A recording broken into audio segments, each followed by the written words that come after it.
Hey everybody, it's Brian here. I'm awake. Are you? And we got some more things to talk about today. We're going to just kind of center in and focus on one subject right now. I know there's a lot going on. I know that Israel and the U.S. are about to strike Iran. I know that Russia is drafting 160,000 more troops to make a massive move on Ukraine. The politics going on here in the U.S. and around the world and all this stuff going on.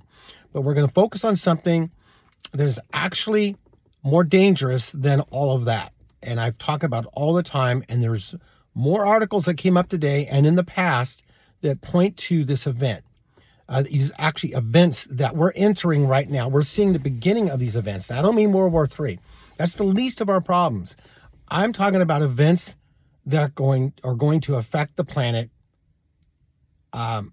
There's nowhere to hide. There's nowhere to hide. You can hide from a nuclear blast if you get down deep enough in the ground. But for what's coming, you can't hide from. And there are events going on all around the world that the media is just ignoring. They're just ignoring it. Record rainfalls, earthquakes, volcanoes. There's so many volcanoes going off, it's hard to keep count anymore. The last time I counted volcanoes was 101 active volcanoes right now. And that's not counting the ones on the ocean floor. There's over 2,000 volcanoes on the Atlantic Ocean alone. And all these volcanoes are showing signs of coming to life. The earth itself the scripture says the earth will wear out like an old garment. Something you would wear and it wears out and you take it off and you put on a new one. And it's wearing out. And a new garment's going to be put on the earth. But first, the pre-tribulation rapture has to happen. Then the 7-year tribulation will happen. Then the second coming will happen. Then there'll be a millennium. And then there'll be a new heavens and new earth. But first, the saints of God will have to be removed off this planet before it gets too bad. It's getting bad now, don't get me wrong. But during the tribulation, the 7-year judgment, which is here, it's not here yet, but everything is set up for it to start. We're not here for this. I keep saying it all the time because I hear out there in the internet land that we're going to be here for half of it. We're going to be here for all of it. Why are we so special? Yes, I'm sorry, but we are very special. We're the saints of the Most High. We're the bride of Christ. You don't beat up the bride right before the wedding and then come back and, let her get all beat up and then come back and rescue her. No, you protect your bride. We're going to be at the marriage supper of the Lamb, Revelation 19, starting at verse 1. That's about to happen because we're about to be raptured. And I want to focus on 2 or 3 articles today, right now. We're going to get right into it, guys. Okay, and one of these articles I read just the other day, but I'm painting a picture here about what's going on. See if this comes up. This is on Daily Galaxy website. Earth's inner core, remember I read this the other day, is rotating backwards and scientists are finally watching it happen in real time. I think this was a couple of days ago, 2 or 3. Every day, the days are going by so fast, 4 or 5 weeks goes by, it seems like a day. So, and you can go back to the video, but the Earth's inner core is rotating backwards. It started in 2010, slowing down. It slowed down. Now it's rotating the opposite direction, the inner core. What's so important about the inner core? Well, it affects our magnetic field. That's what it does. It affects the magnetic field, which affects weather, which affects us. It's a huge thing. And you know what else is? Poles are flipping. The sun. The sun's north and south poles are flipping and have already flipped, I think. Why is all this happening? Why is the sun doing that and the earth doing that? Because there's something in our solar system. I'm a minor bird about this. Not a lot of people talk about it. There's a binary system in our solar system billions of miles away from the earth, but it doesn't matter. It's billions of miles. It's large enough and its gravitational field is strong enough to pull on the other planets, including ours and including the sun. I believe, this is just my theory, the earthquake in Revelation chapter 6 and the earthquake in Revelation chapter 16 are caused by this binary system. And other things in the book of Revelation, I believe, are caused by this. Other things happen during that time, I think, is because of the system. I'll get into that in another podcast.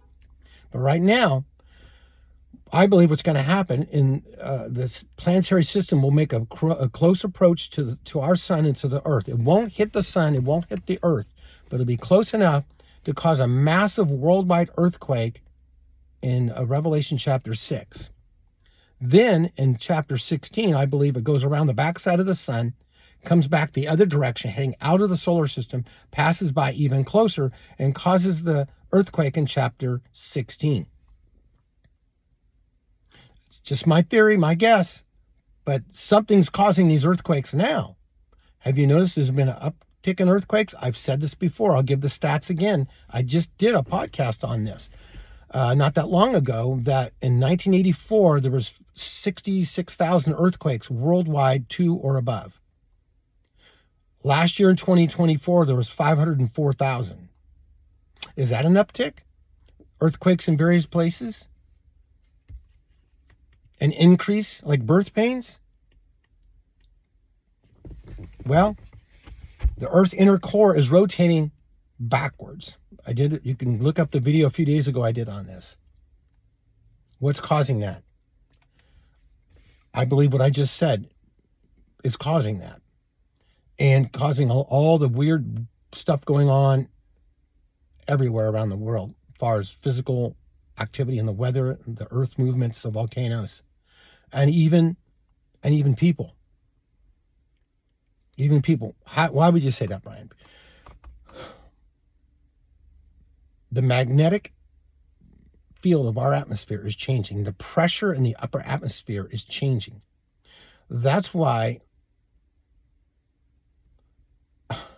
I got to be careful here on this platform. The intense rainstorms that we're getting, short amount of rainfall, a lot of rainfall in a short amount of time. It's happening everywhere. The atmosphere is changing. Something is changing it. So let's get into this other article here. This article, this happened in 2024, but this article came out February 7th of this year. Mysterious radiation belts detected around Earth after epic solar storm. We had an epic solar storm about a year ago. Remember that big one? It was a huge solar storm. You can see the auroras almost like down in Florida. It was crazy. And it says here, an epic solar storm, May 2024, solar storm rattled Earth so powerful that its effects were felt even at the bottom of the ocean. In the wake of the torrent of flare activity on the sun, our planet was buffeted by a powerful blast of solar particles that shook our magnetic field and bathed our skies with a canopy of shimmering colors. Auroras reached far lower latitudes than usual. I remember that. It was it was all over the news. Okay, we're going to get another article here, and this is on, this article here was on sciencealert.com. Sorry about that. I used to give that first. This one here, see here, get these pop-ups, it just gets in the way. This is on Daily Galaxy website. NASA, this is current now. This is happening now. NASA is tracking a massive anomaly that in Earth's magnetic field, and it's getting worse. A strange magnetic disturbance is slowly spreading over South America, attracting the full attention of NASA scientists. They believe it's linked to deep Earth forces. The previous articles I just read, but the picture isn't quite complete yet. A vast and evolving anomaly in the Earth's magnetic field situated above South America in the southern Atlantic Ocean continues to attract focused attention from NASA researchers. The region known as the South Atlantic Anomaly is marked by significant reduced magnetic intensity, allowing high energy solar particles to approach closer to Earth than usual. That's not good. That is not good at all. I'm not a scientist, but I do a lot of reading, a lot of research like a lot of you guys do. And you don't have to be a smart man or the sharpest tool in the box to figure this out, that things are not normal. with our environment. Right now, as I speak, the earth is, you can go to, I quote him all the time because he's really good. I don't do this to get him more subscribers. I just like him. He has a lot of information, Mr. MB333. Check him out. He's really good. The sun right now, as I speak, is putting out a lot of radiation, a lot of protons, and a lot of we're just being belted by the sun right now, and they're not really sure why. Yes, there's high solar activity, but what happens when a solar flare, a solar storm goes off, or a CME, a coronal mass ejection happens, all this radiation and particles travel at millions of miles an hour, hit the Earth's upper atmosphere. The magnetic field protects us, right? And a lot of it is blocked by the magnetic field. But some, if it's a big enough storm, gets through, gets down into the ground, goes down into the earth, and think of it like this, a huge microwave. Microwaves cook from the inside out. And it's cooking the earth from the inside out. And a lot of this energy just stays down there and gets stored down there, and it builds up and it builds up and it builds up. Finally, it comes out through the crust, back up through the crust, through the weakest point in the link, right, in the chain, and that causes shaking and causes the earth underneath to heat up, which is breaking fissures and cracks in our ocean and our ground on the surface, allowing other things to come up, hence heating our oceans. So why am I bringing this up? Because nobody else is. That's why. This is a big event. This is not something little. This is pretty significant. So now there's a weak point, a massive anomaly, there's a problem in our magnetic field. Let me read this again. Magnetic field situated above South America and South Atlantic Ocean continues to attract focused attention from NASA by significantly reducing magnetic intensity, allowing high energy solar particles. Or now that protective shield that we have around the Earth, that God's put there for our protection from the radiation of the sun, is now diminished in parts of our atmosphere. So now when the sun reacts, and not even reacts, just normal sun particles now, radiation can go right down into the earth uninhibited by the magnetic field. So why am I saying all of this? Because we haven't seen anything yet as far as earthquakes and storms and volcanoes. We have not seen anything yet compared to what is coming. This is causing that. Let me read Isaiah 24, very famous verse 20.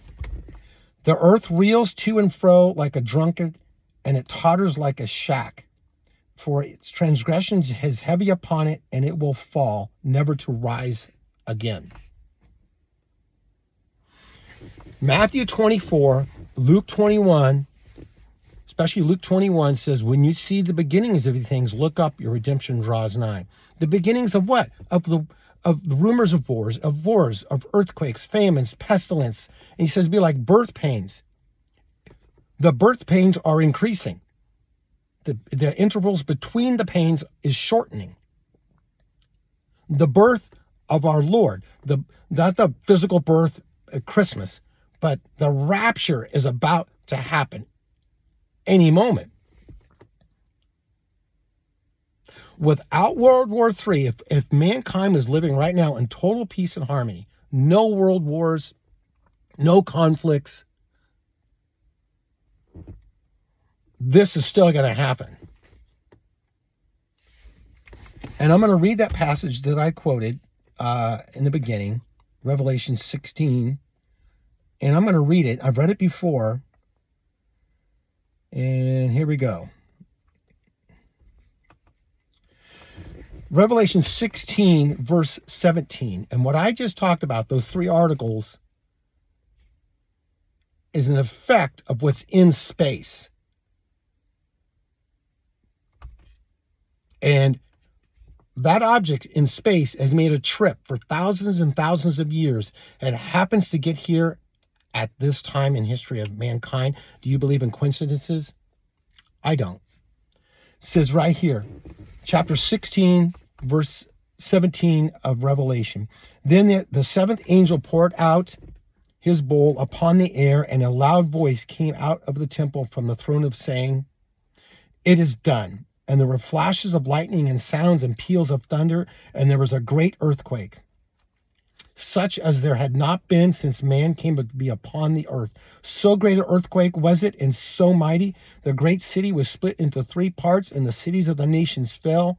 Babylon the Great was remembered before God to give up her the cup of the wine of his fierce wrath. And every island fled away, and the mountains were not found. And huge hailstones, about 100 pounds each, came down from heaven upon men, and men blasphemed God because of the plague of hail, because the plague was extremely severe. It doesn't say in this passage, but in another passage it says, mankind will hide themselves in caves and cry for the rocks to fall upon them to hide them from the wrath of God. The good news is, with all this gloom and doom I just talked about, the good news is we don't have to hide from him. If you're a born-again believer, we can play before his throne like little kids. We can come boldly before the throne of God. We don't come arrogantly. We come boldly. It's like a dad with a child. You play around your dad's feet. He'll throw the ball for you. He'll play with you. He's not going to hurt you. He's going to protect you. I know there's bad dads out there, but our Heavenly Father is not that dad. He's not going to punish us. He's redeemed us, and he's coming back to take what he's already paid for. He's already paid for us with the blood of his son, and he's sending his son back at any moment to take us off this planet before this happens. And that time is here. We are right at that time. Creation is groaning. It's longing to be set free from the curse. And you know what? Creation is about to be set free, but we get set free before that. We are at the rapture at any moment. The earth is rocking and reeling, and nothing's going to stop it except the Son of Man and the clouds. That's going to stop it at the second coming, but we are gone 7 years before that. The rapture is right around the corner. If there's so many things pointing to the rapture, it's undeniable. We are the generation that will see the rapture. The generation that saw the rebirth of Israel in 1948 will not pass away before all this comes to pass. We're seeing it come to pass right now. We are at the end of the time. There's not much time left. Saints, get your affairs in order, because we're about to leave. If I don't see you tomorrow, I will definitely see you in the clouds. This is your brother Brian out. Bye-bye.